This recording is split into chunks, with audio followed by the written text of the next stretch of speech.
Hi, so Mrs. H Psychology. This is for AQA Psychology, the addiction topic in paper 3, and specifically reducing addiction. Second one, behavioural interventions, so dealing with aversion therapy and covert sensitization. And there we have some references.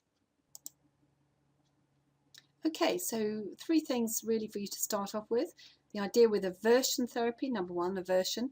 It's based on the behaviourist principles, specifically of classical conditioning, but we can also introduce operant conditioning in there as well.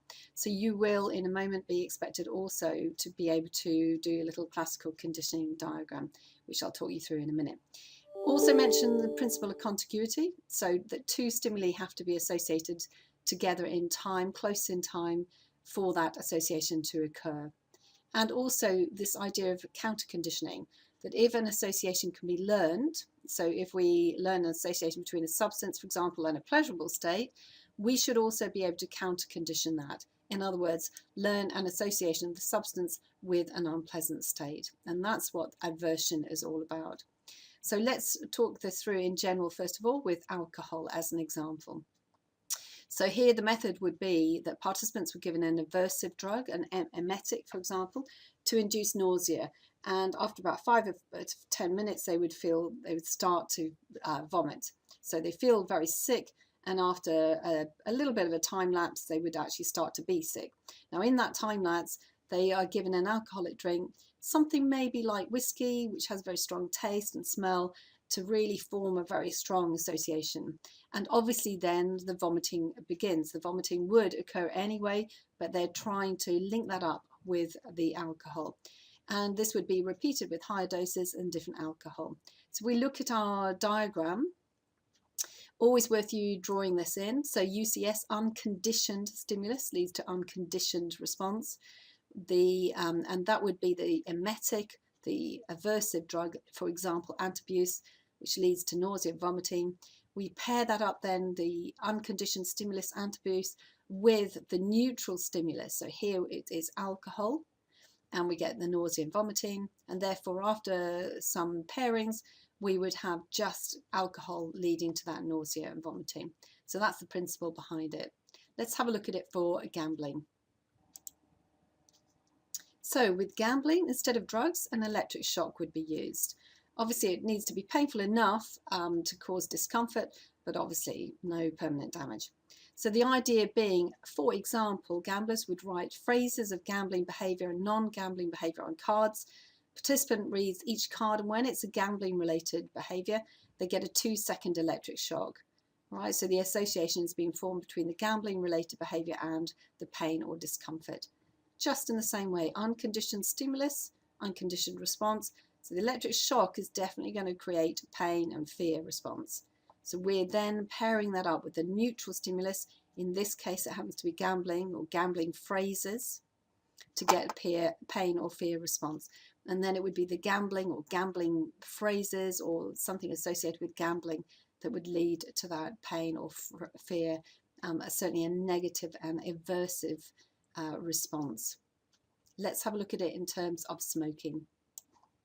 So third example, smoking. Method, right, well they're all based on the same sort of principle, but we call them, they're called slightly different names. So for example, quick puff technique, where there's lots of rapid puffs on cigarettes. Satiation, where participants are required to smoke at several times their usual rate, or we call it rapid smoking technique, where participants inhale smoke very deeply every few seconds until they feel very ill. So for example, a piece of research by Danaher with 50 habitual smokers over 3 weeks, and the results were that it was very effective for some, but not others, and we'll talk about that in a moment. So here we have a similar thing, excess nicotine, immersion in nicotine leads to nausea. Excess nicotine plus the association with cigarettes, nausea, and then cigarette leads to nausea as one example. There are various different ways we could do these, but these are just examples. So let's now look at some of the evaluation of this. Evaluation of aversion in general. Right, obviously ethical issues. There's a serious loss of dignity.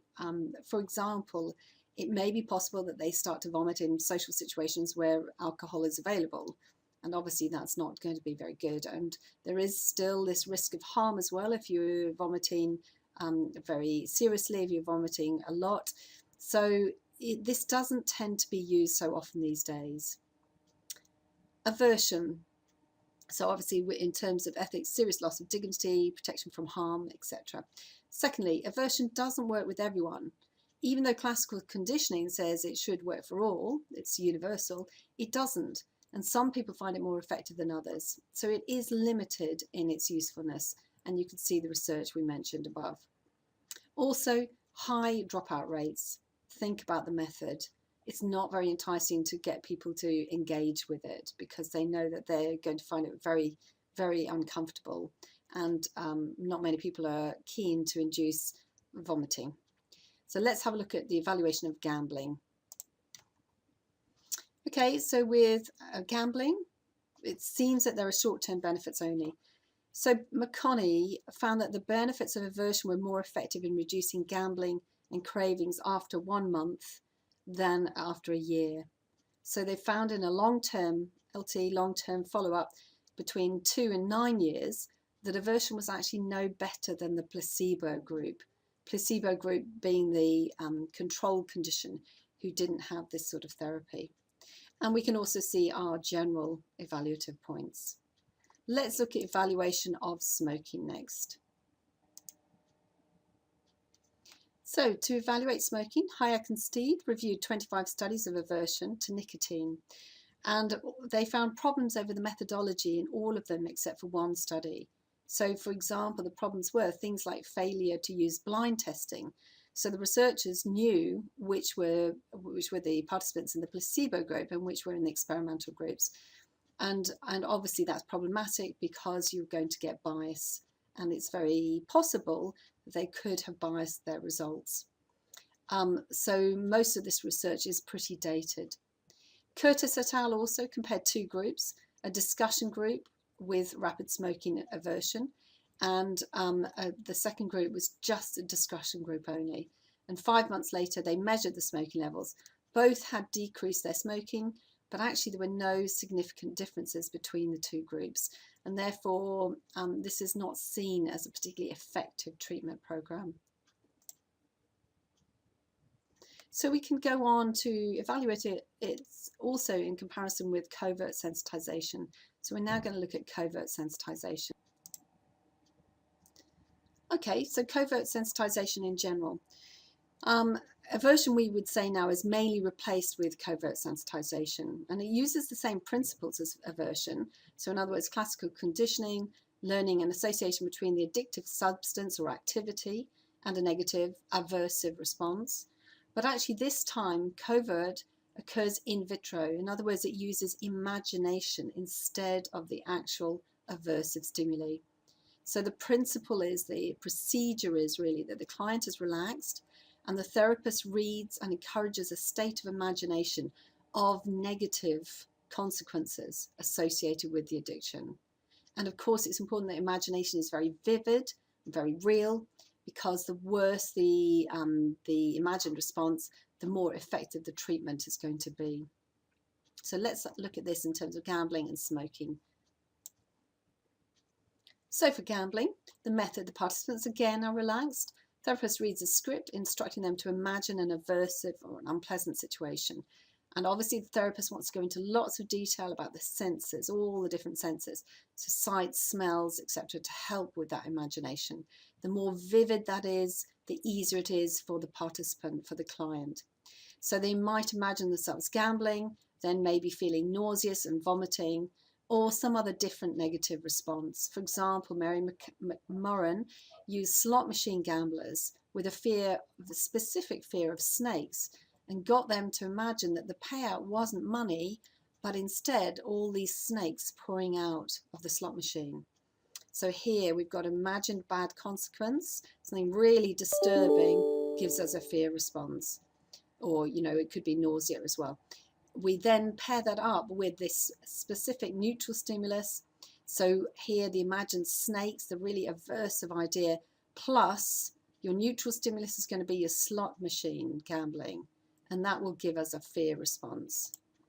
Okay, and then we would just have our conditioned stimulus. Then would be this, after a few pairings, the gambling, the slot machines, which would give the fear response. So that's an example of how it would work with gambling.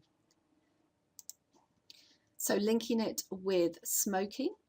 Method again, participants relax, therapist reads a script instructing them to imagine an aversive, really unpleasant situation. So they imagine themselves smoking, then feeling really nauseous and vomiting. Again, therapist goes into loads of detail, we're using all the different senses to help develop that imagination. And again, sometimes the therapist will use very specific aversive stimuli for that individual. So for example, one particularly horrible one is one technique to imagine is to imagine smoking a cigarette that's covered in feces. Okay, so we've got this something really disgusting, leads to nausea.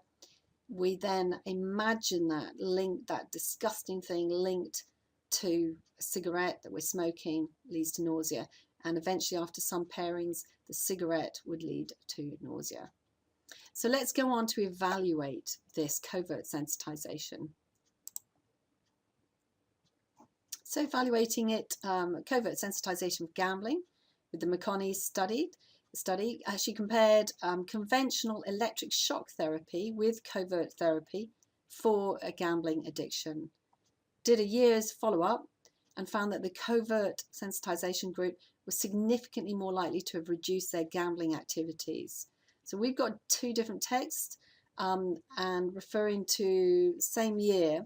So we've got 90% of the covert group compared to 30% of the aversion reduced in using the Illuminate text, and in Hodder it refers to 79% of the covert group reduced versus 50% of the control group. And they also reported fewer and less cravings than just the aversion group. Okay, so the higher numbers are the covert group reducing their gambling activities versus the aversion group. And let's go on to evaluate covert sensitization in general. First of all, it has less ethical issues and less medical risks. We're not actually shocking them. We're not inducing vomiting. So they are more able to retain their dignity and their self-esteem. It's going to be less uncomfortable for them.